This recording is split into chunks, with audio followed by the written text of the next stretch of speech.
Late April 1945, east of the Elbe River in Germany, the air hung thick with the exhaustion of a dying war. Captain Thomas Moffett Burris, a young paratrooper from South Carolina, sat behind the wheel of his Jeep, its engine idling quietly after 6 relentless days of combat. Ahead stretched a staggering sight. Column upon column of German vehicles, tanks, trucks, and artillery as far as the eye could see. 15,000 soldiers of a Panzer Corps stood between Burris and the end of the war. Behind him sat his lieutenant and sergeant, their rifles ready but meaningless in the face of such overwhelming force. What followed would defy logic. 1 jeep, 3 men, 15,000 enemies, and yet, within half an hour, the entire German force would lay down its arms without a single shot fired. It was not superior firepower that won this moment, but audacity, nerve, and the crumbling psychology of a defeated army. Thomas Moffett Burris had begun far from this chaos in the quiet textile town of Anderson, South Carolina. Born in 1919, he was a teacher by trade, a reserved young man who had never sought trouble. But Pearl Harbor changed everything.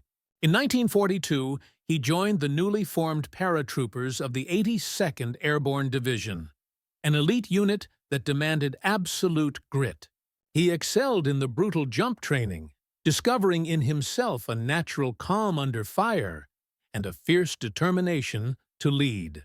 By 1943, he was fighting in North Africa, Sicily, and later Italy, where his regiment, the 504th Parachute Infantry, earned from German soldiers the grudging nickname Devils in Baggy Pants.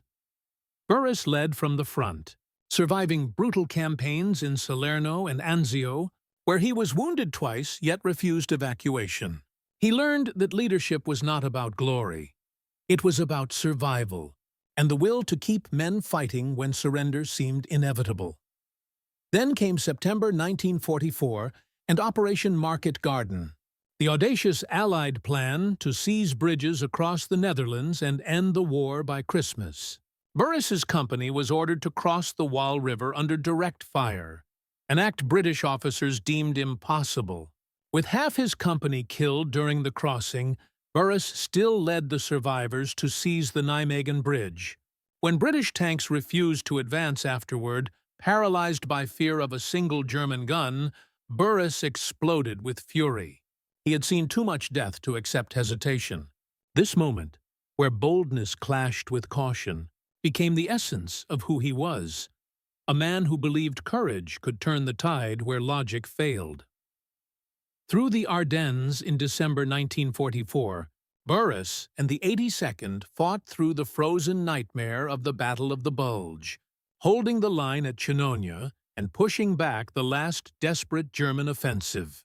By spring 1945, they were advancing into Germany itself, liberating concentration camps like Wöbelin, where Burris personally broke the lock to free starving prisoners.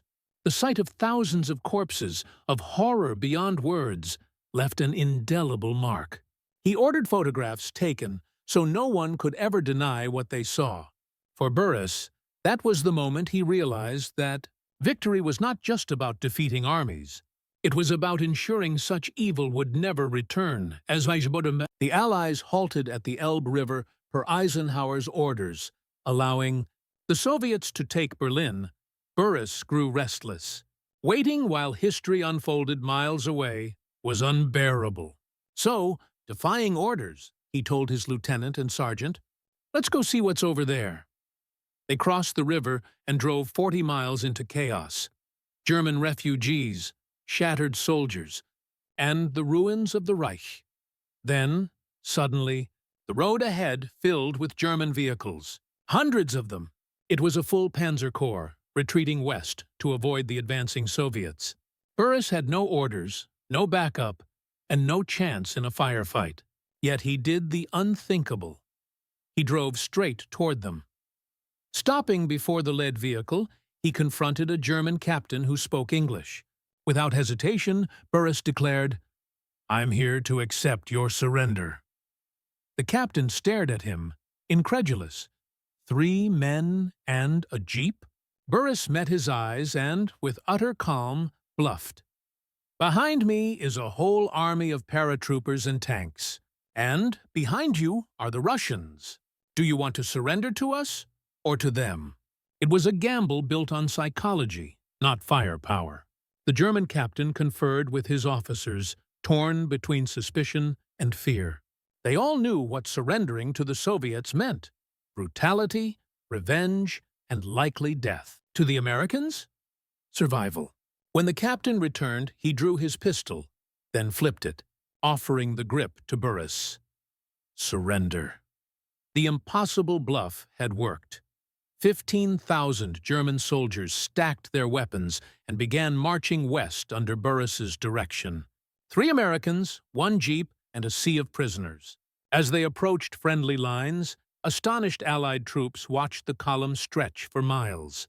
Burris's colonel was furious at first. He had disobeyed orders, risked capture. But even he had to concede that capturing an entire Panzer Corps without a fight was an achievement few generals could claim. The army quietly commended Burris rather than court-martialing him. After the war, Burris returned home, built a construction company with his sons, served in the South Carolina legislature, and became a respected public figure. Yet he never sought fame. When Hollywood made A Bridge Too Far, Robert Redford's composite character was partially based on him, and Burris served as an advisor. He later wrote his memoir, Strike and Hold, reflecting not on glory but on leadership, courage, and loss. He returned to Holland in his 70s and again in his 90s to commemorate the battle, honored by the Dutch Queen for liberating her people.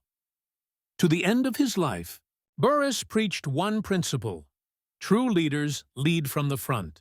Never ask of others what you wouldn't do yourself. He believed courage was not the absence of fear, but the mastery of it, the ability to project confidence when chaos surrounded you. In that final act on a German road, Burris understood something timeless about human nature.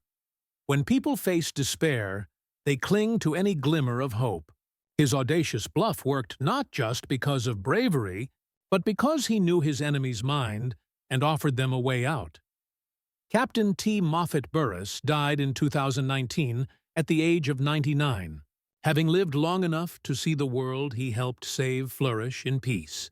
His story stands as a testament to the power of will, the psychology of leadership, and the truth that sometimes the most decisive victories are won not with bullets, but with belief.